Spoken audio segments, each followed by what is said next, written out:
Day to day news Bharat में मैं श्रेया शर्मा आपका स्वागत करती हूं। हम वादा करते हैं कि पूरी निष्पक्षता के साथ पत्रकारिता करेंगे और हमारा कोई भी पत्रकार फील्ड में किसी से किसी भी प्रकार का उपहार या विज्ञापन स्वीकार नहीं करेगा, ना ही किसी को ब्लैकमेल करेगा। हम दबे कुचले लोगों की आवाज बनते आए हैं और आगे भी बनेंगे।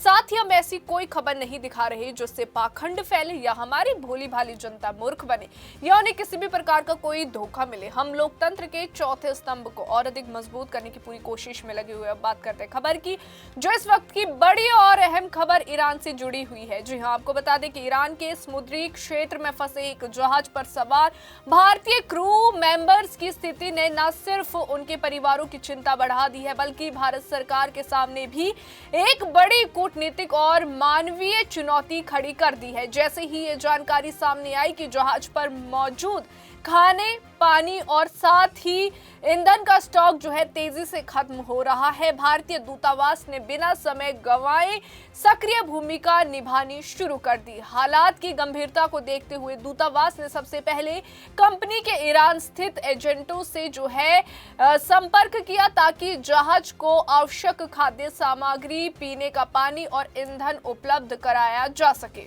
दूतावास की पहल का उद्देश्य साफ था, समुद्र में फंसे भारतीय नागरिकों की जान और सम्मान की रक्षा।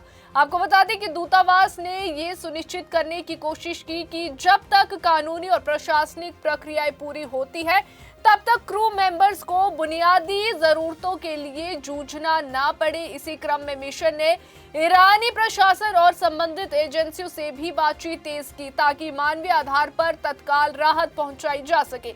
वहीं दूतावास ने अपने आधिकारिक बयान में स्पष्ट किया है कि जैसे ही जहाज से खाने और पानी का स्टॉक कम होने की जानकारी मिली, वैसे ही मिशन ने जनवरी की शुरुआत में ही ईरानी नौसेना से हस्तक्षेप का अनुरोध किया। इस अनुरोध के बाद ईरानी नौसेना ने स्थिति की गंभीरता को समझते हुए जहाज तक जो है इमरजेंसी सप्लाई पहुंचाने में मदद की। अगर बात की जाए इस कदम से जहाज पर मौजूद भारतीय क्रू को अस्थायी राहत मिली और उनकी सेहत पर मंडरा रहा तत्काल खतरा टल सका। हालांकि समस्या केवल खाने और पानी तक सीमित नहीं रही, जहाज से जुड़े कानूनी विवादों ने क्रू मेंबर्स की मुश्किलें और बढ़ा दी। ऐसे में दूतावास ने यह भी सुनिश्चित किया है कि ईरानी माननीय अदालतों में भारतीय नाविकों को उचित कानूनी सहायता मिले। इसके लिए स्थानीय वकीलों और कानूनी विशेषज्ञों से संपर्क किया जा रहा है, ताकि भारतीय क्रू मेंबर्स के अधिकारों की प्रभावी ढंग से जो है पैरवी की जा सके और उन्हें किसी भी तरह के अन्याय का सामना ना करना पड़े। इस पूरे मामले में दुबई स्थित भारतीय वाणिज्य दूतावास भी सक्रिय भूमिका निभा रहा है। वे जहाज के मालिक कंपनी पर जो है लगातार दबाव बना रहा है कि वे अपने क्रू मेंबर्स की जिम्मेदारी ले और कानूनी सहायता उपलब्ध कराए।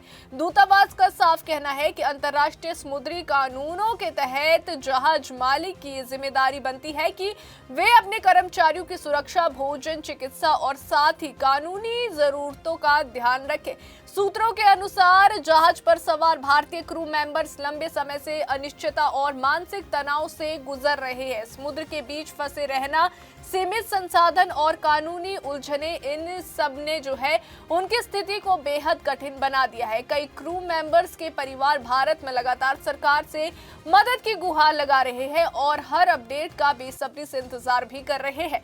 भारतीय दूतावास की ये सक्रियता ऐसे समय में सामने आई है जब दुनिया भर में भारतीय प्रवासी और नाविक कई बार विदेशी बंदरगाहों पर कानूनी और प्रशासनिक कारणों से फंस जाते हैं। ऐसे मामलों में दूतावास की भूमिका केवल कूटनीतिक नहीं बल्कि मानवीय भी होती है। यही कारण है कि इस मामले में भी मिशन ने प्राथमिकता के आधार पर क्रू की सुरक्षा और मूलभूत जरूरतों को सबसे ऊपर रखा है।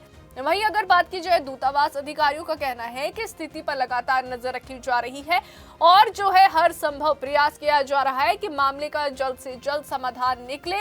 ईरानी अधिकारियों, नौसेना, जहाज की कंपनी और कानूनी एजेंसियों के साथ जो है समन्वय बनाकर एक स्थायी हल निकालने की कोशिश की जा रही है, ताकि भारतीय क्रू मेंबर्स को सुरक्षित और सम्मानजनक तरीके से इस संकट से बाहर निकाला जा सके।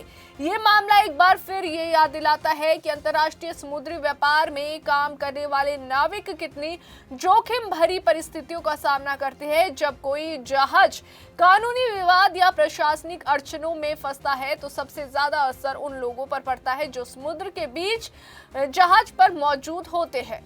ऐसे में अगर बात की जाए दूतावास की त्वरित और संवेदनशील कार्रवाई न केवल राहत देती है बल्कि देश के नागरिकों में भरोसा भी पैदा करती है। आने वाले दिनों में ये देखना बहुत अहम होगा कि जहाज से जुड़ा कानूनी विवाद किस दिशा में जाता है और भारतीय क्रू मेंबर्स को कब तक पूरी तरह से राहत मिल पाती है। फिलहाल इतना जरूर है कि दूतावास और वाणिज्य दूतावास की संयुक्त कोशिशों से स्थिति नियंत्रण में है और भारतीय नाविकों को ये भरोसा मिला है कि संकट की इस घड़ी में जो है उनका देश उनके साथ खड़ा है। अभी के लिए फिलहाल इतना ही। देश और दुनिया की ताजा खबरें जानने के लिए देखते रहिए day to day news Bharat और हमारे चैनल को लाइक, शेयर और सब्सक्राइब करना ना भूलें।